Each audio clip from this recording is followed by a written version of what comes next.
Amém? Amém ou não? Glória a Deus. Queridos, eu sempre falo que Deus é um Deus de continuidade. Amém? Deus é um Deus de Abraão, de Isaac e de Jacó. Deus é um Deus que deseja continuar. Quando você olha para a criação de tudo, você vê Deus colocando semente dentro dos frutos.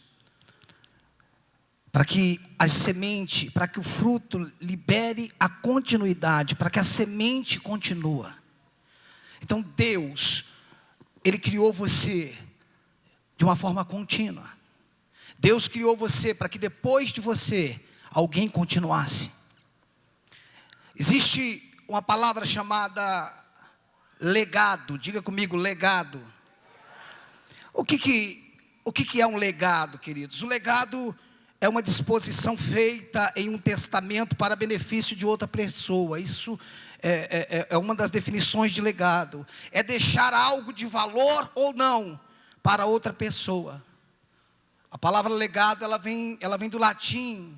E no latim chama-se legatus. É muito importante entendermos isso. Um legado, ele pode ser constituído por alguma coisa, não só material, mas imaterial também. O legado não está ligado apenas a uma coisa material. E é o que nós queremos começar por aqui hoje. Não falar de um legado material, mas de um legado imaterial. Por exemplo, o Império Romano, ele deixou um legado cultural, né? A cultura romana, né? Outro exemplo de legado imaterial e intelectual é o legado dos filósofos. Sócrates, Platão, eles deixaram um legado, né? Eles deixaram algo. Nós fomos criados para deixar um legado, uma missão especial. Jesus veio à terra. Ele não veio à terra para ser Deus. Deus ele já era. Amém? Ele veio à terra para ser homem. Ele não veio à terra para ser Deus, irmão. Deus ele já era. Ele também não veio à terra por causa do pecado. Ele veio à terra por causa de você. A Bíblia não diz que foi por causa do pecado, diz que foi por amor. Deus amou o mundo de tal maneira que deu o seu Filho unigênito. Ele não veio aqui por causa do pecado. O que trouxe ele não foi o pecado, foi o amor. Ele resolveu o pecado, mas o foco dele é você e não o que você fez.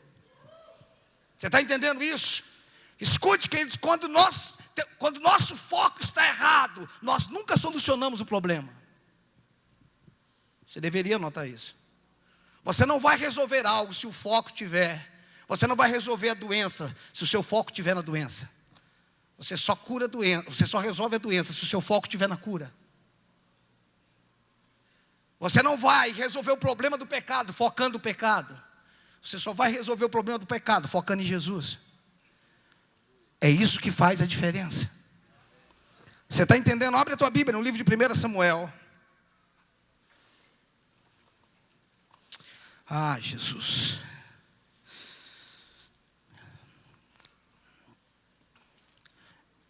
Quem me conhece, pastor Érico, pastora Débora, já me conhece. O pastor Érico me conhece desde 2008. Sabe da minha intensidade. Eu vivo cada dia da minha vida de uma forma intensa. Eu penso que eu nasci por algum motivo. Eu penso que as pessoas também foram criadas por um motivo. E eu chamo esse motivo de propósito. Intenção original. Por favor, me entenda o que eu vou falar. Eu acho que a vida é muito mais do que nascer, crescer, casar, ter filhos. Eu acho que isso faz parte do propósito contínuo. Mas eu penso que a vida é muito mais do que viver de uma forma egocêntrica. É muito mais do que viver voltado para nós. Deus não nos deu uma vida para que vivêssemos para nós. Tudo que Deus criou tem um propósito. Tudo que Deus criou tem uma intenção. E quando Deus criou você, Ele estava pensando em algo. Ele estava pensando em algo. Queridos, Deus não é Deus de acaso. Deus é um Deus de propósito. Ele tem um porquê sobre tudo que Ele cria. Ou seja, Ele é um Deus de legado. Ele é um Deus de continuidade. Existem coisas que Deus nunca quis na Bíblia. Existem coisas que Deus nunca quis fazer. 1 Samuel capítulo 12. Algumas pessoas, elas simplesmente querem viver. Queridos, deixa eu dizer uma coisa para você, não me interessa viver sem um propósito. Para mim não há porquê ter uma vida, se não tem um porquê levantar todos os dias. Não há porquê viver se for só para mim, só para pensar nas minhas coisas. Eu penso numa geração, eu penso naqueles que virão depois de mim. Eu penso naqueles, queridos, que Deus quer tocar, que Deus quer levantar. O que Deus quer fazer, e é isso que eu quero fazer todos os dias da minha vida: tocar pessoas, amar pessoas, destravar pessoas. Eu encontro pastores dizendo que é melhor lidar com bicho do que com gente. Eu falo, pode ser, mas ele não morreu por bicho, ele morreu por gente. É por isso que gente dá trabalho, mais do que bicho, porque ele morreu por gente. E gente tem valor. Aleluia, amém? Diga, pessoas têm valor. Aleluia. Se nós resolvêssemos só a questão de valores internos, nós já resolveríamos um problema. Um conceito errado acerca de nós mesmos faz a gente ter posturas e comportamentos diferentes. 1 Samuel 12, vamos começar falando sobre essa questão de legados. Eu quero falar nessa noite sobre pais de legado. Amém? Pais que deixam um legado. 1 Samuel 12, verso 1. Então disse Samuel a todo Israel: eis que ouvi a vossa voz em tudo quanto me disseste, e constituí sobre vós um rei. Agora, pois, eis que tendes o rei à vossa frente. Eu já envelheci e estou cheio de câncer. Os meus filhos estão convosco. O meu procedimento esteve diante de vós, desde a minha mocidade até o dia de hoje. Eis-me aqui, testemunhai contra mim perante o Senhor e perante o seu ungido. De quem tomei o boi? De quem tomei o jumento? A quem defraudei? A quem oprimi? E das mãos de quem aceitei suborno para encobrir com ele os meus olhos, e vos restituirei. Então responderam: em nada nos defraudaste, nem nos oprimiste, nem tomaste coisa alguma das mãos de ninguém. E Samuel disse: o Senhor é testemunha contra vós outros, e o seu ungido é hoje testemunha de que nada tendes achado em minhas mãos. E o povo confirmou: Deus é testemunha. Aqui está falando da velhice de Samuel. Samuel é o 14º juiz de Israel e o último juiz. Samuel é o primeiro profeta em Israel. Samuel, ele é alguém que governa sem ser rei. Ele é um profeta, ele é o último juiz. Samuel é um homem de transição. Samuel é um homem que não tinha nada a ver.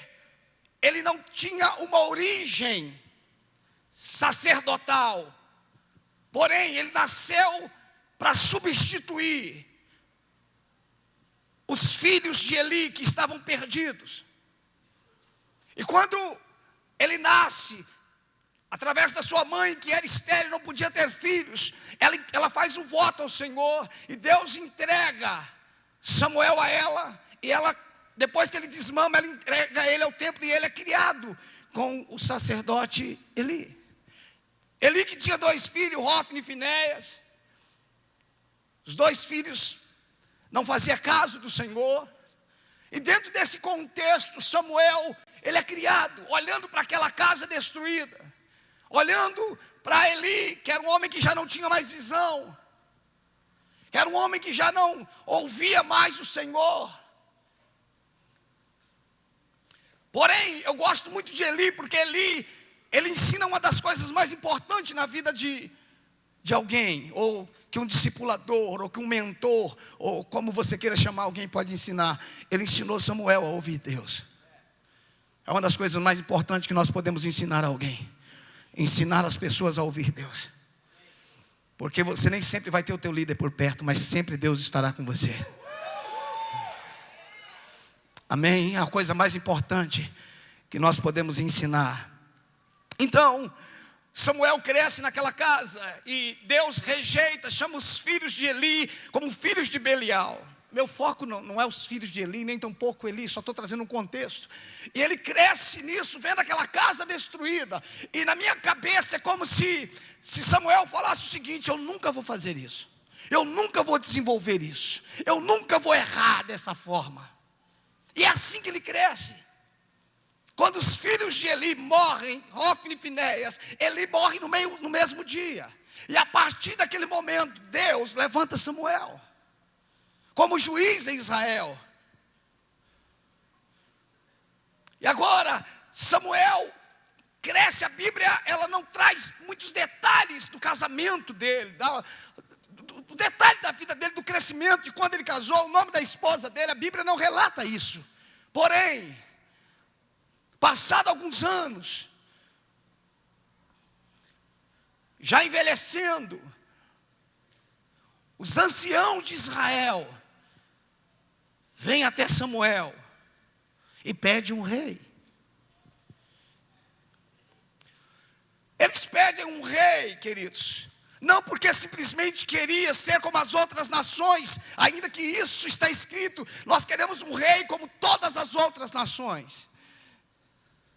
A questão é que Samuel, ele era um homem irrepreensível. Ele está terminando os versículos que nós lemos aqui. Ele coloca o povo diante dele, depois que ele ungiu Saul, e ele diz: está aqui o vosso rei. Mas eu quero perguntar para vocês, se eu devo algo para alguém, se eu fui injusto com alguém, se eu tomei o boi de alguém, ele se coloca diante do povo e diz: alguém aqui eu devo alguma coisa, alguém aqui eu fui injusto. E todo o povo diz: não, você é um homem intocável. Irmãos, isso já é nobre demais. O camarada que julgou Israel por um bom tempo, ele fazia várias viagens. Quando você começa a estudar de ano em ano, ele fazia viagens, mas era um homem que se manteve íntegro. E eu admiro, porque tudo que ele viu na casa de Eli, nos filhos, ele decidiu não fazer. Ele olhava para aquilo e dizia: eu não quero ser igual, eu quero fazer a diferença. É muito importante, queridos, porque nós não precisamos aprender só com as qualidades, nós podemos aprender com os defeitos também. Existem referências positivas e negativas. Nós podemos aprender das duas maneiras. Eu aprendi muito com meu pai como não cuidar de uma mulher. Eu aprendi com meu pai como não deve tratar os filhos. Nós podemos aprender até com os lados negativos. E agora, queridos, Samuel está terminando a vida sem nenhuma mancha, de uma forma irrepreensível. Ele está terminando dizendo assim: olha, eu não devo nada para ninguém, eu sou intocável. Isso é maravilhoso, irmãos, terminar assim. Porém, abre a tua Bíblia em 1 Samuel 8, verso 1. Só que eu vou ler na NTHL, tá?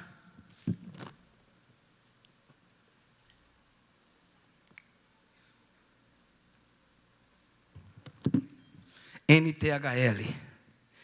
Eu gostei muito dessa versão, na questão desses versículos. Eu estou falando sobre pais de legado, sobre deixar um legado para a próxima geração. Nós podemos falar de legado no quesito biológico, nós podemos falar de paternidade no quesito ministerial. Nosso propósito nessa mensagem é que um legado seja passado.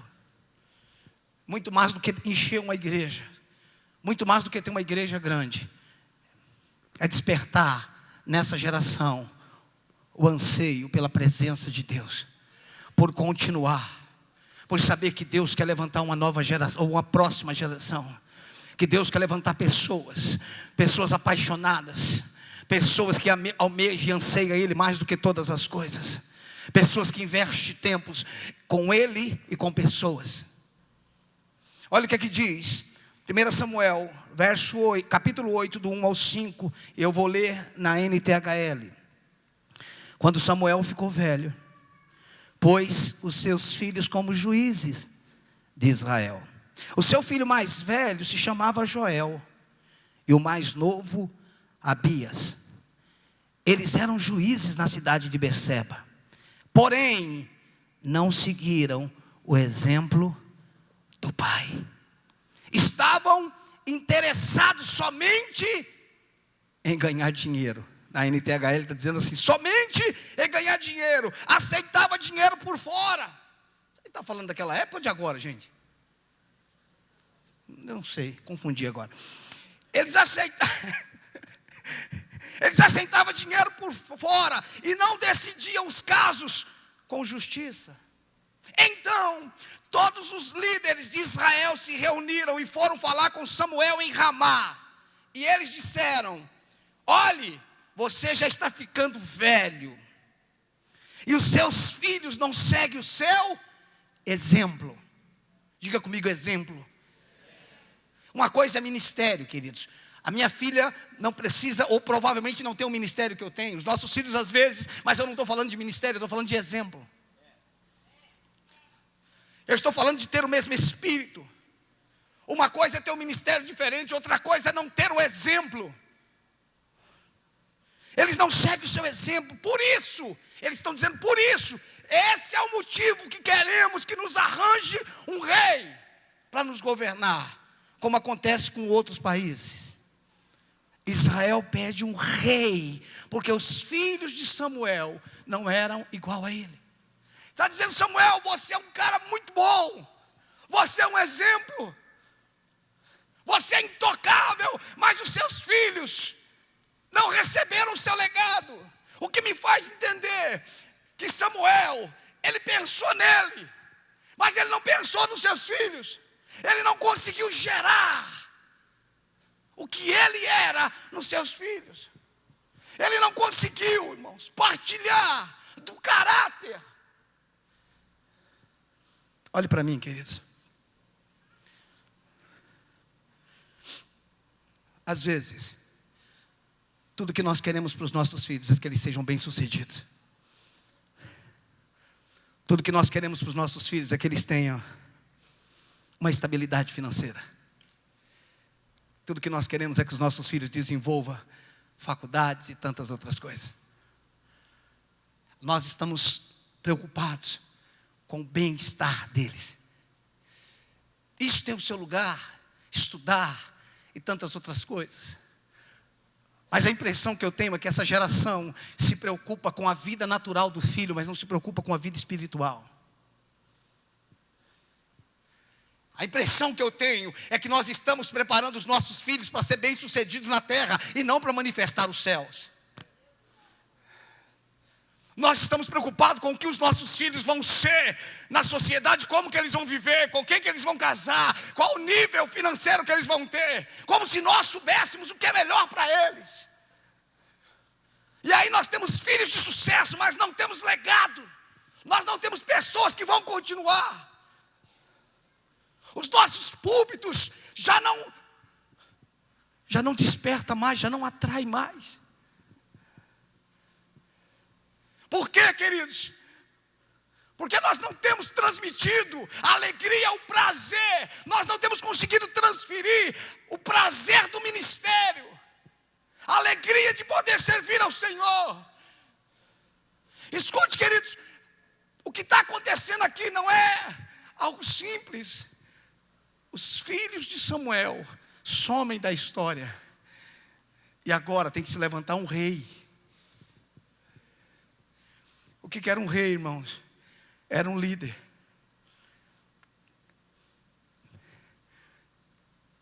O que me faz entender que Deus nunca quis um líder.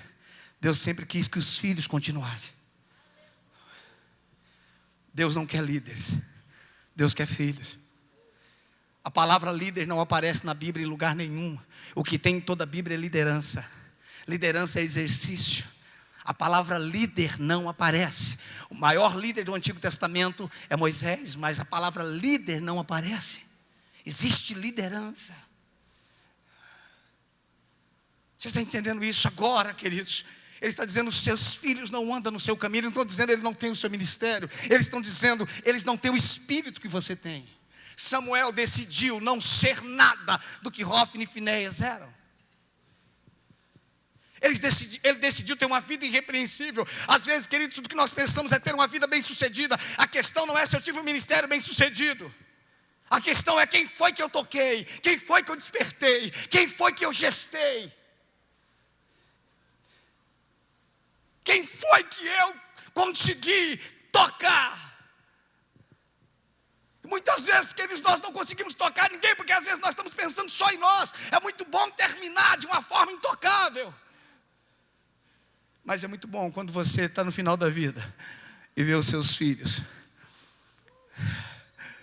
E eu não estou falando só de filho biológico, mas de filhos ministeriais, dizendo: nós vamos continuar.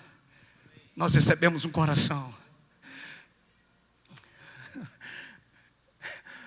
É muito importante quando nós olhamos para os nossos filhos. É como se nós dessemos valores para as coisas materiais, mas não damos valor para nossas coisas espirituais.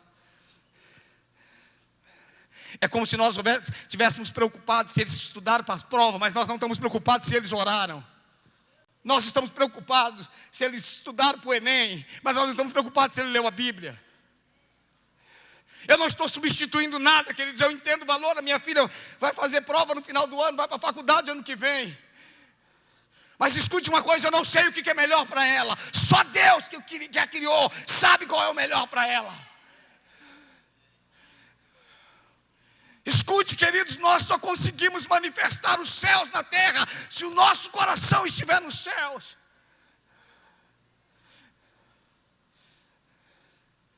Nós temos pessoas bem-sucedidas, mas que são infelizes, que estão vazias. Escute o que eu vou te falar. Você não vai se sentir feliz por dinheiro. Você não vai se sentir feliz por um carro novo. A única maneira de você encontrar plenitude na sua vida é se você encontrar o propósito da sua vida. Se você descobrir a razão pela qual você nasceu. Escute o que eu estou te falando. Você pode economizar tempo se você me ouvir hoje. Você pode economizar tempo. Por que fulano começou uma faculdade com um ano, desistiu, passou para outra? Eu estou falando lá em São Paulo, aqui não acontece isso. Com 2 anos desistiu, foi para outra. Sabe por quê, querido? Porque a gente está tentando achar um lugar. Nós não fomos criados para tentar, irmãos. Nós fomos criados para ser guiados pelo Espírito Santo. Nós fomos criados, queridos, para estar na presença. A questão não é o que eu quero, é o que o Senhor quer. Não é o que eu quero. Eu não nasci para mim, eu nasci para Ele, dEle, por Ele e para Ele. São todas as coisas. Por favor, olhe para mim. Olhe para mim. Eu não tenho muito estudo e me arrependo disso. Mas eu sou um homem feliz. Eu tenho prazer. A minha questão não é só terminar bem. Nós temos alguns elefantes brancos no Brasil, templos lindos, que só está o templo, irmãos. Nós temos exemplos no Brasil de pais que eram avivalistas, templos no Brasil, em São Paulo, na Pompeia, que faziam filas para receberem milagres. Lá na Pompeia se fazia filas para receber milagre. Hoje o filho que prega não acredita, explica a incredulidade. Escuta, querido, nós não estamos aqui para explicar Jesus. Nós estamos aqui para experimentar Jesus. Nós não estamos aqui para explicar como é que Ele é. Eu não sei explicar Ele, irmãos. Eu não consigo entender Ele. Eu não sei como é que Ele é. Quando eu digo que eu não sei como é que, eu não sei a dimensão dele. Nós não estamos aqui para explicar. A questão é quem é você. A questão é o que Deus tem para a sua vida, quem que nós vamos tocar, quem é que vai vir depois de nós. A questão não é se o meu filho é médico, é doutor, é advogado, é professor. A questão é, ele está no centro da vontade de Deus. Nós desenvolvemos uma mentalidade integral, de integral. O que é integral? Integral é alguém que não trabalha secularmente e vive na igreja. Não, isso não é integral, irmão. Integral é íntegro. Você não precisa deixar de trabalhar secularmente para ser integral. Ser integral vem de íntegro. Íntegro é ser obediente àquilo que Deus chamou para fazer. Isso é ser íntegro. Isso é uma visão errada que a gente tem, conceito de ser integral. Eu sou integral. Tem muita gente que não é integral, irmão, é desnatado. É tão fraco que é desnatado. E no meio entre integral e desnatado tem um semi-desnatado que é tão ruim quanto o desnatado. Ele é branco, mas ele não é leite. Preste atenção. Talvez o que você está ouvindo nessa noite é um grito de um coração que deseja um avivamento. Você... O que é que Maria tinha, irmãos? O que é que Maria tinha para que Jesus nascesse através dela? Você sabe qual é a diferença de Maria para Zacarias? É que Zacarias, quando Zacarias estava orando, pedindo um filho, quando o anjo aparece para ele no turno dele, sabe o que o anjo diz para ele? Gabriel diz assim: Zacarias, as tuas orações foram ouvidas. Significa que ele estava orando sobre aquilo. E você vai ter um filho. E Zacarias diz: como saberei disso? O anjo falou: só porque você não creu, você vai ficar mudo. Não, peraí. Você está orando pedindo um filho, e agora o anjo está dizendo que ele não creu. Sabe o que eu entendo? É que tem gente que ora por coisas que não crê. Ele está orando por um filho, Érico, mas ele não crê. Quando o anjo fala: olha, você vai ser pai, ele falou: como eu saberei disso? Aí no mesmo capítulo, ou no próximo capítulo, o mesmo anjo aparece para Maria e diz: Maria, mulher abençoada, agraciada, você vai dar à luz, você vai ser a mãe do Filho de Deus. Sabe como é que Maria diz? Como será isso? Ela não pergunta como saberei. Ei, irmão, deixa eu te falar uma coisa. A incredulidade pede prova. A ignorância só pede explicação. Tem gente que está pedindo prova, não explicação. Maria falou: só me explica, porque eu não deitei com homem nenhum, eu sou noiva. Aí o anjo diz para ela: o Espírito Santo se apoderará de ti, e o ente querido que há de nascer. Ô Maria, você é uma pecadora, mas quem está gerando em você é o Espírito Santo. Quando Gabriel explica para ela, sabe o que ela diz? Está aqui a tua serva, que seja feita a tua vontade. Enquanto Zacarias teve que ficar mudo. Quantos de nós estamos orando por coisas que nós não cremos mais? Olhe para mim, quantos de nós não cremos mais no avivamento? Quantos de nós não cremos mais no milagre? Quantos de nós não cremos que Deus vai mudar esse Brasil? Quantos de nós, queridos, perdemos tudo que nós tínhamos, já não cremos mais em nada? Nosso coração já não queima mais. Eu não quero simplesmente terminar. Eu quero tocar vidas, eu quero despertar pessoas. O que a sua filha tem que ser, pastor? Ela tem que ser o que Deus quer. Mas e o futuro dela? O futuro dela está na mão de Deus. Foi Deus que a criou e Deus que a sustenta. Se tiver que ir para a África, que vai para a África. Se tiver que ir para a Índia, que vai para a Índia. Você sabe o que é pior do que morrer? É estar vivo sem saber por que nasceu. É uma vida sem sentido. É uma vida sem propósito.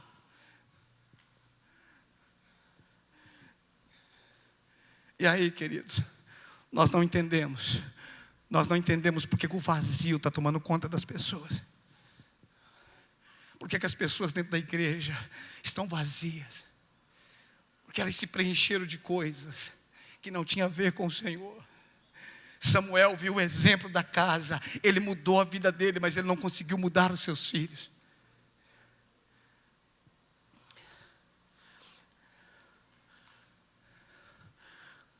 Quantos de nós, pais, incentivamos os nossos filhos a estudar, mas quantos de nós incentivamos ele a orar?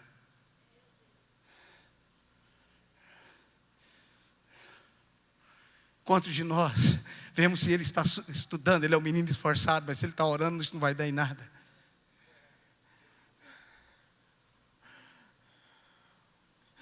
Escute, queridos, você nasceu por causa de um propósito. Deus te criou pensando em algo. Deus criou você pensando em algo. A questão é, o que eu estou fazendo?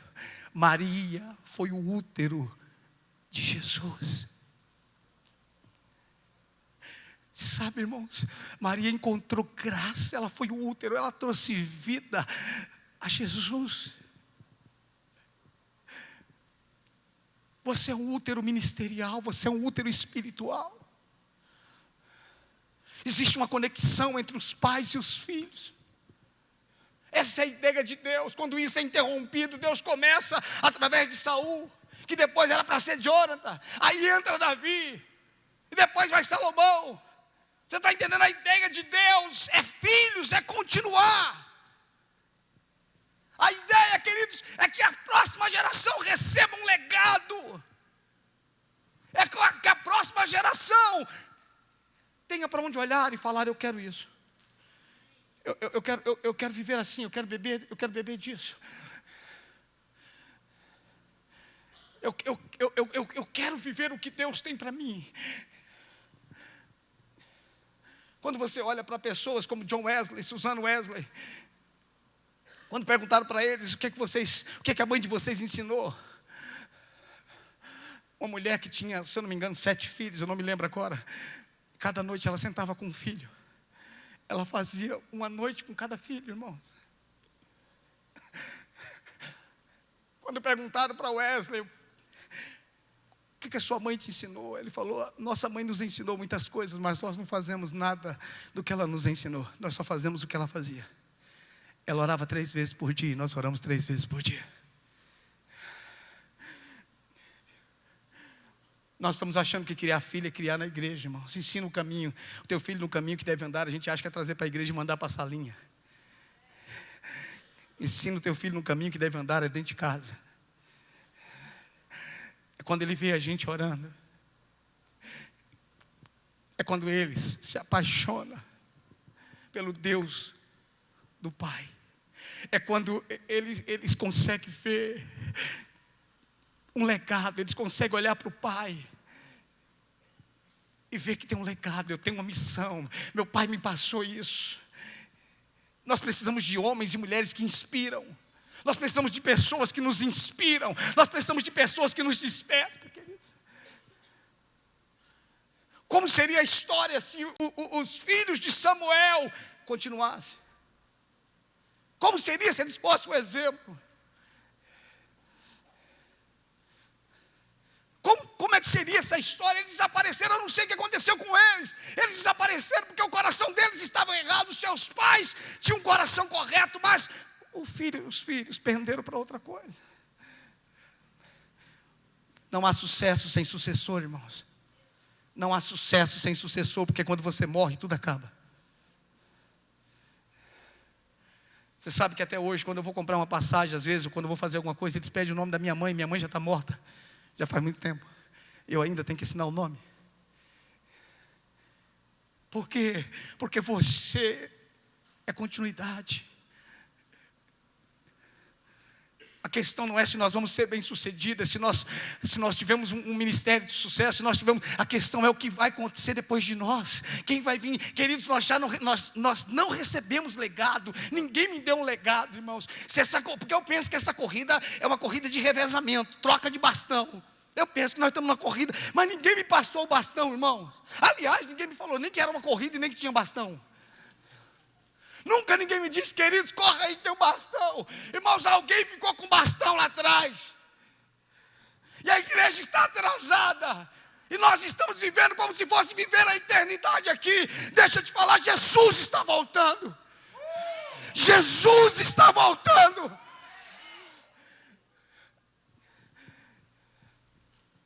A questão é pelo que nós estamos apaixonados.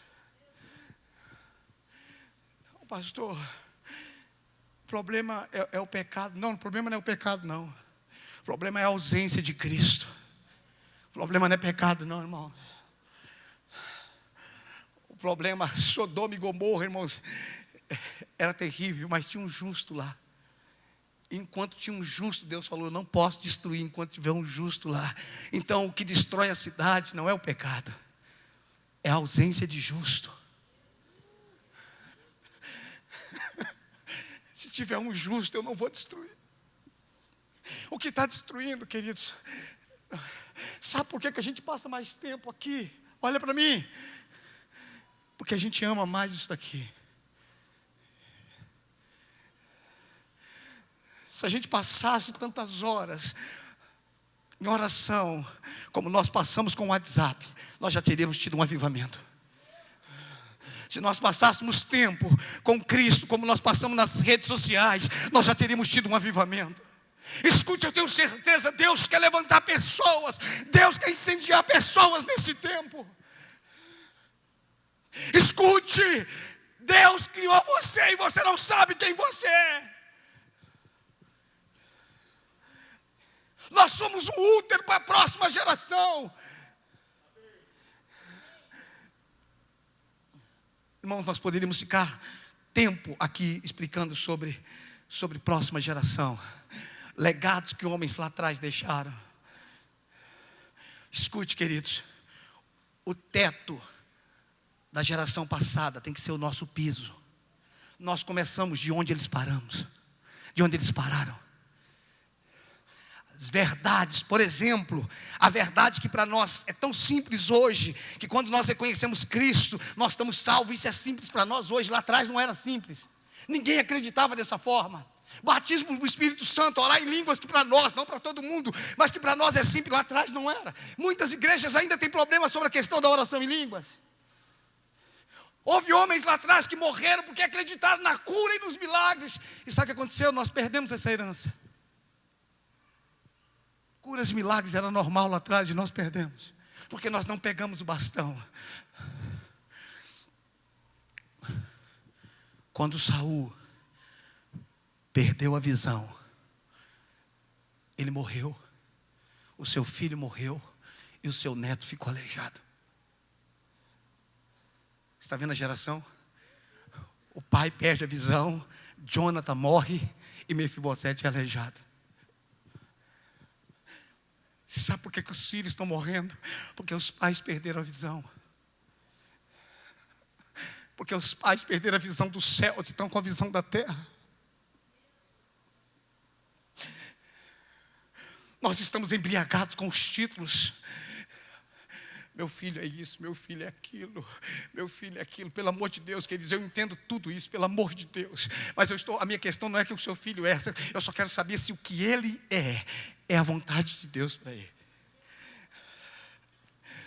Escute, queridos, a questão não é se a terra está me aprovando, a questão é se os céus me reconhecem.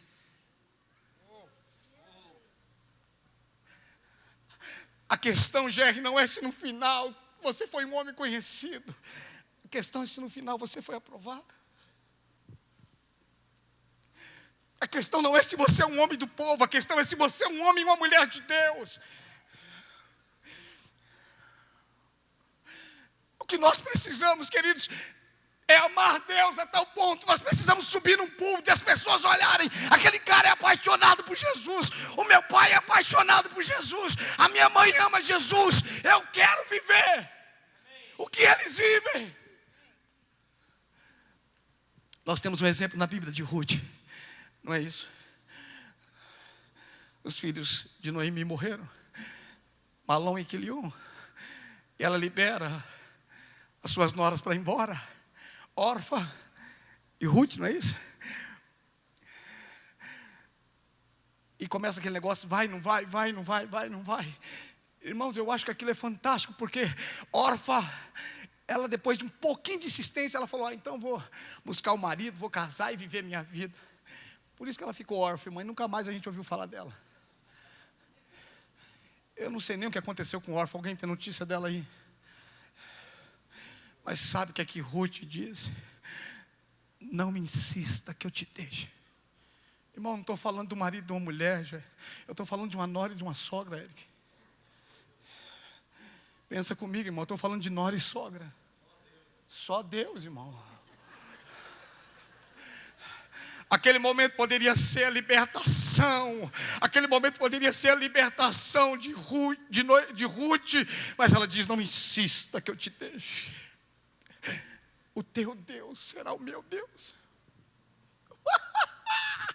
Eu não sei aonde, irmãos, eu não sei aonde, mas Ruth olhava para Noemi e viu que ela tinha Deus e falou: olha, aonde você foi, eu não sei se eu vou ter marido mais, eu não sei o que vai ser da minha vida, você não pode mais ter filho, e se tiver, até crescer eu já morri, mas aonde você morrer, eu vou morrer. O teu Deus, é isso que eu estou falando, gente. Quando alguém vai lá e fala: olha, eu não sei o que você tem para me dar, eu não sei que vantagem que Ruth poderia ter, mas ela estava dizendo: o teu Deus é o meu Deus. Nós estamos falando de uma moabita. De uma moabita, ela está dizendo: não, eu nunca encontrei em Moabe o que eu encontrei em você. Eu nunca encontrei Moabe, eu vou com você. Amém. Qual era a expectativa de Ruth acerca do futuro? Vou casar? Ter filhos? Ser feliz? Como é que eu vou viver? Não tinha Bolsa Família? Do que eu vou viver? O que atraiu ela não foi os interesses, gente. Não tinha interesse. Sabe o que tinha? Era um legado. Eu quero. Eu quero o que você tem.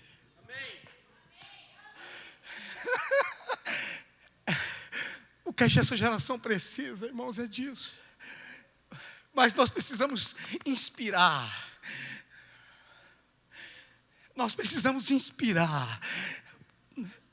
Escute, querido, o nosso maior erro não é fora. O nosso maior erro é interno, em casa.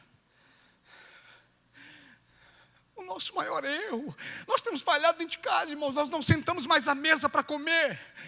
Nós estamos sentados à mesa, o celular está rolando solto. O celular aproxima quem está longe e afasta quem está perto.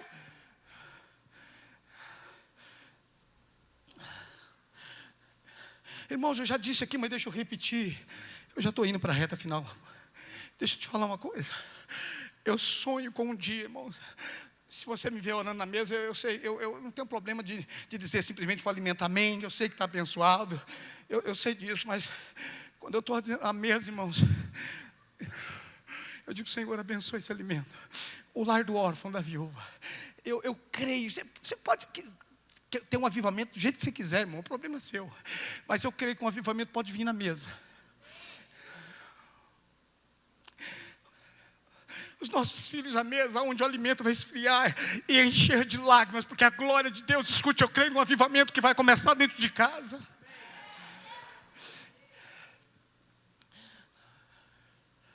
Um dia, Davi, depois de vencer tantas guerras, Davi disse assim, chamou o profeta e falou: olha, eu estou com vontade de construir uma casa para Deus. Escuta, Deus nunca pediu uma casa para Davi, irmãos. O que me faz entender que tem coisas que nascem de nós para Deus e Deus aceita. Como assim, pastor? Pois é, Deus falou para o profeta de Davi, falou assim: olha, eu escolhi alguma casa para morar, teria alguma casa que eu possa morar? Mas Davi fez bem em querer construir uma casa para mim. Tipo assim, eu gostei da ideia de Davi. Eu não tinha pensado nisso não, mas eu gostei. E Deus dá uma pensada e fala assim: fala o seguinte, fala para Davi que ele não vai poder construir, porque ele é um homem que fez guerras. E ele sujou as suas mãos de sangue. E lá o profeta foi lá e falou para ele: você não pode fazer, mas teu filho vai poder fazer. Davi falou: eu não posso fazer. Ele falou: não, mas você pode preparar para o seu filho fazer. Ali tem um legado. Você não sabe o tamanho da herança, da oferta que Davi deixou para que Salomão construísse o templo. Mas o melhor de tudo, sabe o que é? Quando Salomão assume e diz assim: e Salomão tinha paz por todos os lados. e não havia inimigos. Eu fico pensando onde é que estava o capeta naquela época. Se ele não tinha inimigo, onde é que estava Satanás naquela época? Porque ele desfrutava de paz, irmão. O diabo estava de férias. Não, é que a geração anterior viveu em guerra, a próxima geração desfrutou.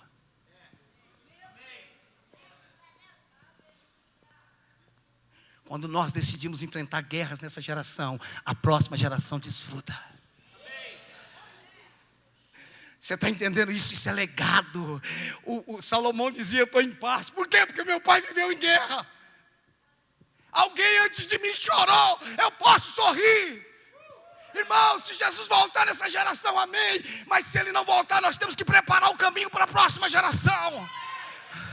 Nós temos que mostrar para a próxima geração, não só em palavras, mas com a vida, dizendo: deixa eu te mostrar as coisas importantes do dia. Vida de oração, vida com a palavra, busque a vontade de Deus. Vida de oração, vida com a palavra. Ame o Senhor teu Deus.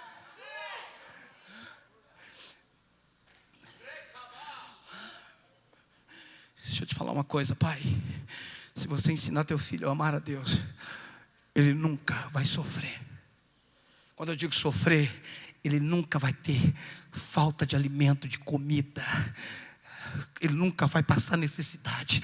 Não pense que os planos da terra podem sustentar ou cuidar da tua família melhor do que ele.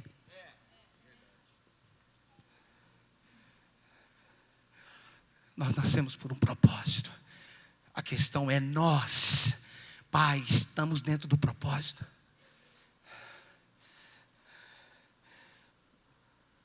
Minha filha está aqui sentada aqui, na segunda fileira. Eu faço pregar para vocês, difícil é pregar quando ela está ali. Porque ela sabe a verdade que eu vivo. Chame ela e pergunte para ela como é que é seu pai. Deixa ela falar para você quem é. Pergunta para ela o que o pai dela mais ama fazer na vida. Pergunta para ela o que atrai mais o meu coração. A presença de Deus é a coisa que eu tenho de mais preciosa na minha vida. Eu tenho chorado por essa nação, eu tenho desejado um avivamento. Eu olho para vocês jovens e digo: é a vez de vocês. Alguém precisa passar o bastão, alguém precisa passar o bastão e dizer: continue, vale a pena. O evangelho vale a pena, o ministério vale a pena.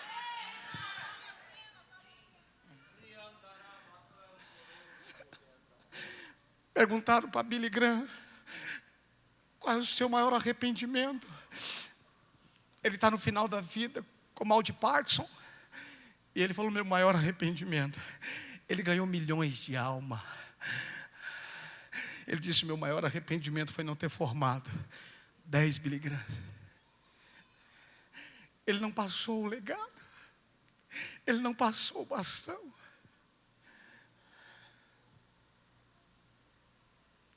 Eu não estou falando que a minha filha tem que pregar como eu prego, irmãos. Eu só quero que o Deus dela seja o Deus do pai dela. Eu não estou falando que ela tem que viver no ministério como eu vivo, irmãos. Ela só tem que estar dentro da vontade de Deus, você está entendendo? Às vezes a vontade de Deus é que o seu filho seja um doutor, seja um advogado. Você está entendendo? Eu não estou excluindo isso. A questão que eu estou falando é propósito. Propósito, não dinheiro, não estabilidade. Isso é besteira. Há um tempo atrás eu estava conversando com uma mulher, aconselhando uma mulher que tem 18 fazendas. Você sabe o que é isso? Então me explica, porque eu não sei o que é. 18 fazendas. Um filho com 16 anos com depressão. Eu falei para ela: seu problema não é dinheiro não, né? Ela falou: não. Se fosse, você resolveria o problema do seu filho, né? Ela falou: pois é. Falei: o problema da minha filha não é depressão não. Às vezes eu tenho que tomar cuidado com a soberba dela. Porque não é o dinheiro que vai te trazer a resposta.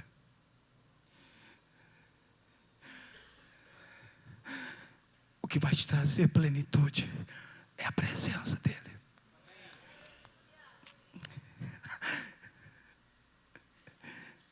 O que vai te trazer plenitude é quando no final da vida você olhar para os seus filhos e ver que todos eles estão no Senhor. O pastor Eric e a pastora Débora estavam num congresso agora, onde Josué Gonçalves pregou. Quem pregou depois dele? O filho dele. Você sabe o que é sentar e ouvir o seu filho pregar, irmão? Nem que todo ser pregador não vai se sentar e ver seu filho apaixonado por Deus. Talvez eu falaria assim: Senhor, pode despedir o teu servo em paz. Ele já viu o que queria ver. Às vezes nós olhamos para um filho, irmãos, e Deus está olhando para gerações. Quando Rebeca falou, tenho 2 filhos dentro de mim, Deus falou, não, você tem 2 nações.